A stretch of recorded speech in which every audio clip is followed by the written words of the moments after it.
Waktu sudah tak lagi terhitung. Ribuan tahun dalam putaran kehidupan dijalani sang ratu dengan tanpa lelah, hanya dengan membawa setitik harapan yang tersisa. Seperti sehelai rambut dibelah menjadi 7. Kemana lagi sang ratu harus mencari sang putra yang menghilang bersama kecewa di hatinya? Di utara tak ada, di timur tak ada, di selatan tak ada, di barat juga tak ada. Tak jemu-jemu seperti memecah ombak, sang ratu pun sampai menyeberangi lautan keyunan. Namun, tetap saja yang dicari tak ada di sana.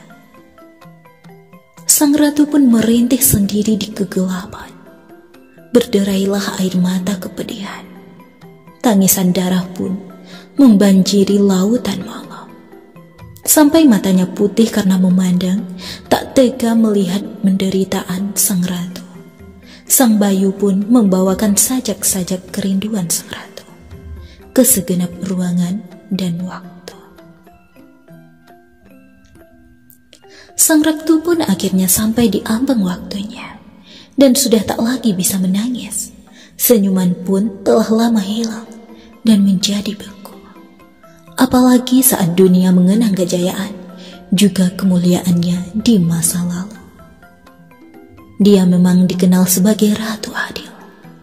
Meski ia merasa tak adil bagi dirinya sendiri, juga bagi putra mahkotanya yang telah menghilang setelah mendapatkan keadilan darinya.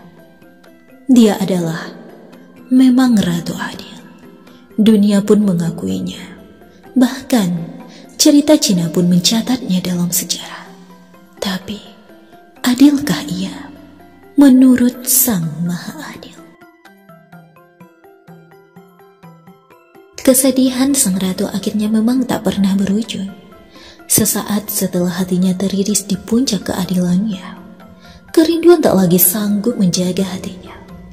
Kematian tak membuatnya usai. Kesucian hatinya pun tak sanggup membebaskan keterikatan kasihnya yang agung sebagai seorang ibu yang sejati antara hidup dan mati. Demikianlah kerinduan hati sang ratu. Sang ratu pun terus memutari siklus kehidupan yang tak berujung, mencari sang putra yang telah menghilang bersama kecewa di hatinya. Setelah sang putra memotong kakinya sendiri sebagai tanda kepatuhannya kepada hukum sang ratu, kepergian sang putra akhirnya meninggalkan sesal yang mendalam bagi sang ratu. Syurga ataupun neraka menjadi tak lagi berarti bagi sang ratu. Sang ratu pun akhirnya mendebus segenap ruang dan waktu, mencari sang putra yang menghilang bersama kecewa di hatinya. Kesedihan sang ratu akhirnya memang tak pernah berujung. Sesaat setelah hatinya teriris di puncak keadilannya, kerinduan tak lagi sanggup menjaga hatinya. Kematian tak membuatnya usai. Kesucian hatinya pun tak sanggup membebaskan keterikatan kasihnya yang agung sebagai seorang ibu yang sejati antara hidup dan mati. Demikianlah kerinduan hati sang ratu.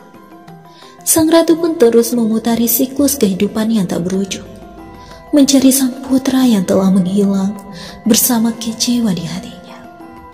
Setelah sang putra memotong kakinya sendiri sebagai tanda kepatuhannya kepada hukum sang ratu, kepergian sang putra akhirnya meninggalkan sesal yang mendalam bagi sang ratu.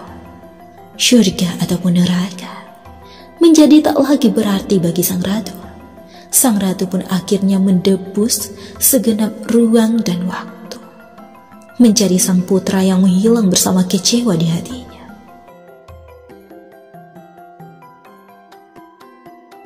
Sang ratu juga sampai menembus alam hakikat antara ada dan tiada. Namun tetap saja yang dicari tak ada di sana. Sang ratu kembali mencari dan terus mencari, karena baginya sejuta bintang di langit tak akan ada yang bisa menggantikan satu bintangnya antara hidup dan mati. Demikianlah kerinduan hati sang ratu. Ia memang sosok ratu yang kuat, dicintai seluruh rakyatnya, teguh pendiriannya, dan rela berkorban demi keadilan yang dianutnya.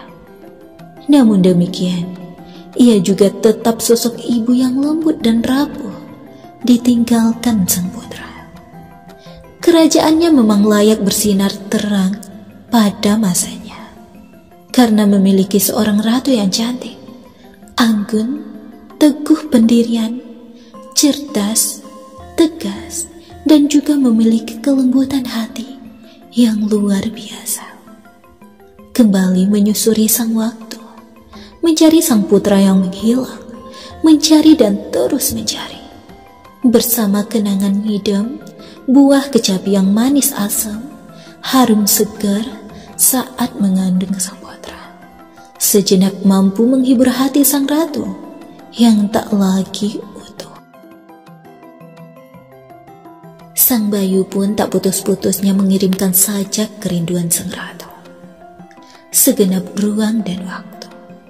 Dan saat sajak di ujung waktu yang mengungkap kepiluan, ratapan hati sang ratu dihembuskan sang bayu, dunia pun akhirnya bergetar. Bila yang kucari memang tak ada dimanapun, mungkinkah aku yang sebenarnya tak ada? Kini, sang ratu benar-benar tepat di ujung waktu dan akan kembali beranjak menuju putaran kehidupan berikutnya. Mengulangi sejarah, kembali menjadi ratu dan kembali merasakan kepuluhan hatinya dalam seluruh hidupnya. Namun, saat sajak terakhirnya dihembuskan sang bayu ke segenap ruang dan waktu, siapa yang menyangka ada sosok manusia sejati telah memutus putaran siklus kehidupan dengan keikhlasannya yang sempurna.